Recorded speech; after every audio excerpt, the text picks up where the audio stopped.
Okay, good night's sleep at Mogotlho Lodge, and we are heading out nice and early to see what's potting.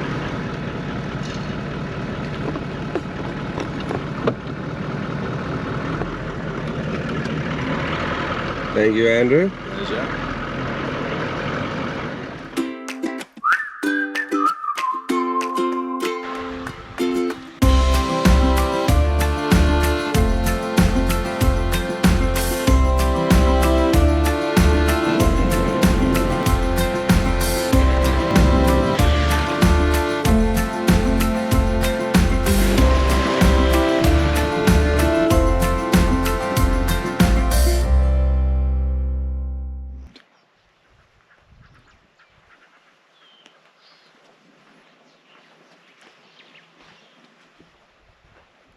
What's up to, Rob?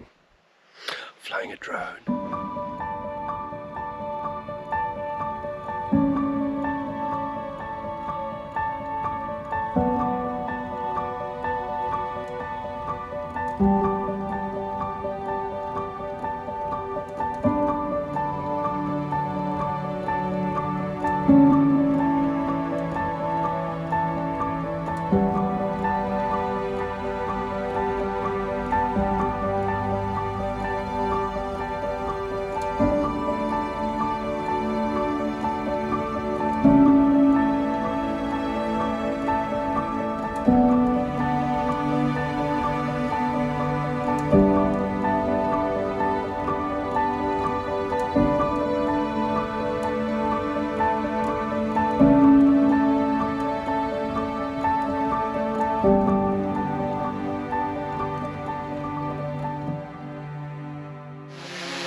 We headed north this morning from camp and didn't find much, but flew drone at sunrise, so got some lovely shots of the river. Then we headed south after that, and we found a nice group. There are at least 4 little bee eaters here, very cute birds. What's lovely about bee eaters is they tend to return to the same perch. They'll fly out, catch an insect, and fly back to the same perch. They're quite predictable, which makes filming them relatively easy.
So we came back to our trailer this morning, and you can see it's at a bit of an angle. We thought, what's going on? Took a closer look.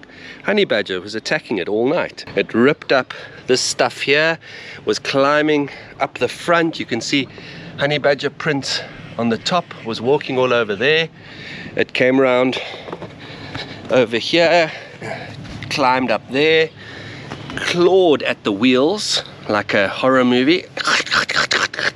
Then it went over here and dug a deep hole underneath the jockey wheel for some reason. I'm not sure if it was trying to steal the trailer or tilt the trailer or something, but I can tell you its intentions were not good, because it then took a crap right there. Very strange. They're so vicious. It was just ripping at things and scratching at things, probably for no reason other than its own amusement, I would think. Alrighty, we're on our way somewhere. I wanted to show you guys though, I was a bit bored earlier on in the year, so I started 3D printing things. This here took a long time. It had to be 3D printed in 5, 6 or 7 different parts. It's a tray that locks into position here between the 2 seats, because amazingly this Land Cruiser 70 series only comes with 1 cup holder, and it's a crap cup holder. So what I've done is I've added 2 cup holders here, one for Andy, one for me, and an additional one over here that we use for the coffee machine, or at the moment it's got some sunscreen in it. Then there's a bunch of different compartments for different storage purposes, and over here we've got a cigarette socket and 2 USB power outputs. So that means we can charge all sorts of things down in this area here. The whole thing is a bit filthy at the moment, but yeah, it really works nicely, and it just clips in. I've made some little sort of clips that go under where the seats get attached, so it's very easy to put in and out. We are sitting here next to the river, filming some striped swallows building a nest out of mud. It's quite cute. They come in, sit on this branch with mud in their mouth, and then they fly. I'll show you. They fly up. There's the nest they're busy building over there. Now they're flying up and down and adding little bits of mud to that nest.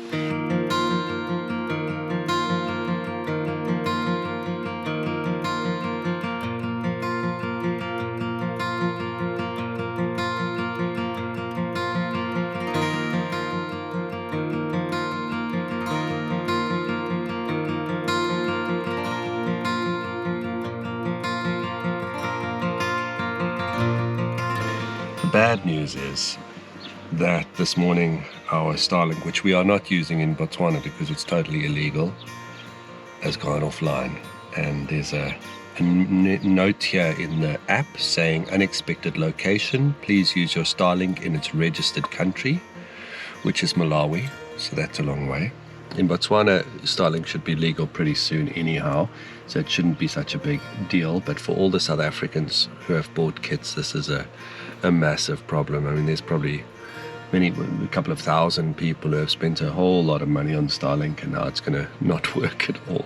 Anyhow, we are now at the mercy of B-Mobile to upload our daily stories, so if you don't get your fix of the bush every day, you know who to blame. His name is Elon. I love Elon. Elon's epic. Rob, not such a big fan. No, man. He took our internet away. He gave it to us and said, you know, if countries complain about it, they can shake their fists at the sky. He was like, we'll provide internet to the world, and then he took it away. Sad day. Use Starlink at any location on land in your continent. That's pretty straightforward. I'm in my continent. Andy, are you in continent? Just constipated. Oh God. Why did I say that? Oh crap. Okay. I wanted to explain as quickly as I can the process behind flying a drone legally in Botswana. This does not include flying in national parks. That's almost impossible to get permission to do that. But if you are, say, on a concession and you have permission from the concession holder, preferably in writing, then you can fly a drone if your drone is licensed with the Civil Aviation Authority of Botswana. If you want to get licensed with the Civil Aviation Authority of Botswana, even if you just want to fly a drone as a tourist, you first need to fly to Botswana and go to a police station and get your fingerprints taken, and they fill out a form there. Then you need to take that form as well as the drone that you're going to fly to the airport in Gaborone, and you ask for the licensing department of the Civil Aviation Department, and they will then inspect your drone and take your form with your fingerprints. And then and you have to do an affidavit and some other things.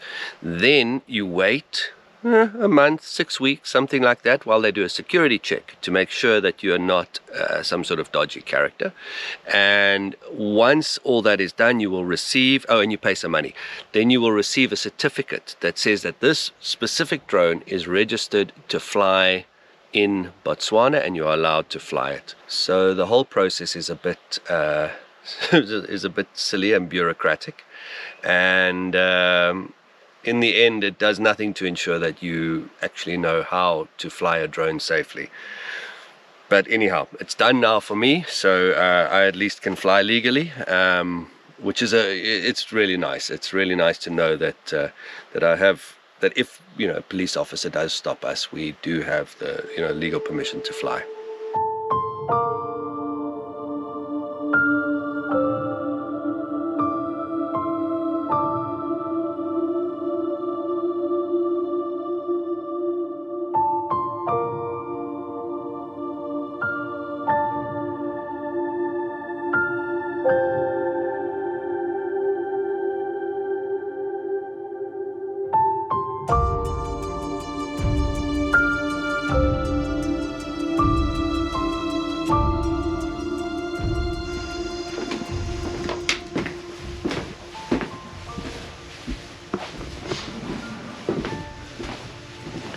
Check it out. Desk, power. I can sit here, do my work, beep, boop, beep, boop, beep, boop. Copy my media.